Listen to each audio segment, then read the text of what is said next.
بسم الله والصلاة والسلام على الحبيب المصطفى. أهلا بكم في حلقة جديدة وريفيو جديد. اليوم هكلمكم يمكن عن أقراص الباي الكوفان اللي يعتبر من أكتر العلاجات المبيعا في الصيدليات. بمجرد ما بتيجي بتخلص حرفيا، وده أنا شفته قدام عينيا. يعني كمية الناس اللي بتستخدمها بطريقة كتيرة جدا جدا.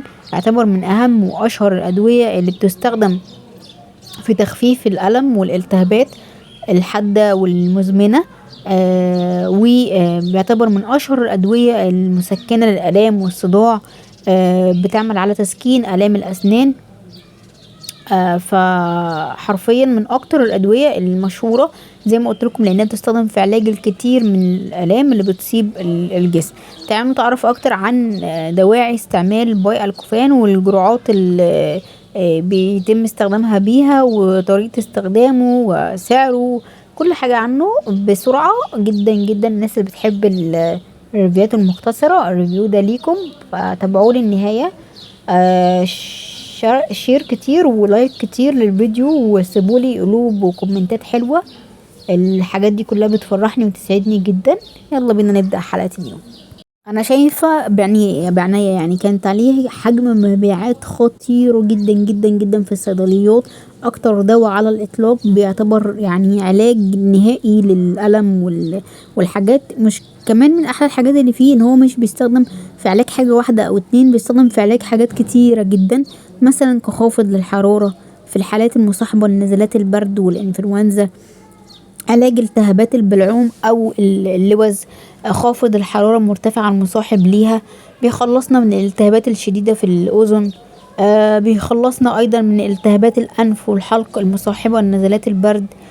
كمان بيعتبر الباي الكوفان من المسكنات الألم، زي آلام الأسنان اللي كتير مننا بيتعرض ليها، كبار صغيرين شباب.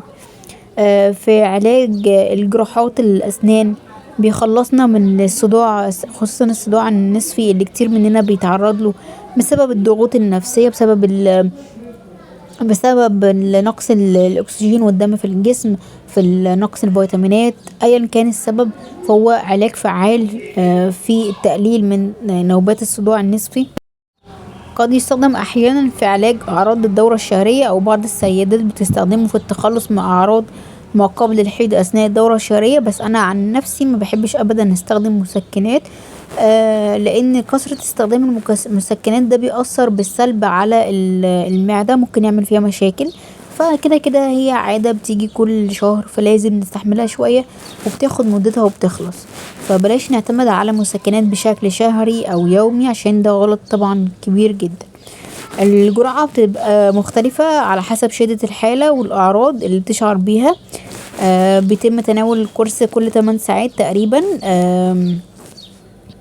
يجب استشارة الطبيب المختص قبل تناول الأقراص خلال فترة الرضاعة الطبيعية، عشان نتجنب أي أضرار على الأطفال الرضع. من الأفضل تجنب استعمال الأقراص أثناء فترة الحمل، بالأخص في ال3 شهور الأخيرة من الحمل، عشان نحمي من إصابة الجنين بالضرر. ازاي نستعمل أقراص الباي الكوفان؟ بيتم تناول المسكن بعد تناول الطعام، ده عشان نقلل شوية من اضطرابات المعدة. من الأفضل تناول دواء مضاد للحموضة للتقليل من اضطرابات المعدة في حال ظهور أعراضها بعد التناول. وبلاش نستخدمه للأطفال أقل من 18 سنة. بالنسبة للموانع الاستعمال، يمنع استعماله في حالة المعاناة من حساسية تجاه المواد الفعالة الموجودة. أشخاص اللي بيعانوا بقى من فشل في الكلى أو الكبد أو القلب، الأطفال أو الصغيرين في السن أقل من 18 سنة، والأشخاص كمان اللي بيعانوا من مشاكل أو اضطرابات في الدورة الدموية.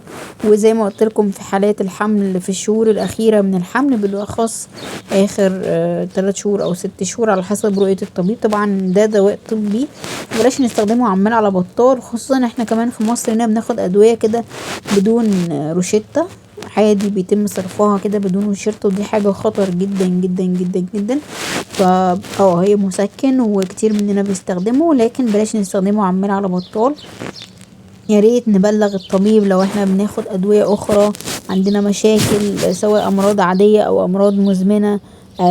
لو حتى تتناولي مكملات غذائية او فيتامينات لازم تخبري الطبيب عن كل هذه الادوية اللي انت تستخدميها، علشان ما يحصلش منه اي اضرار او اي اثار جانبية.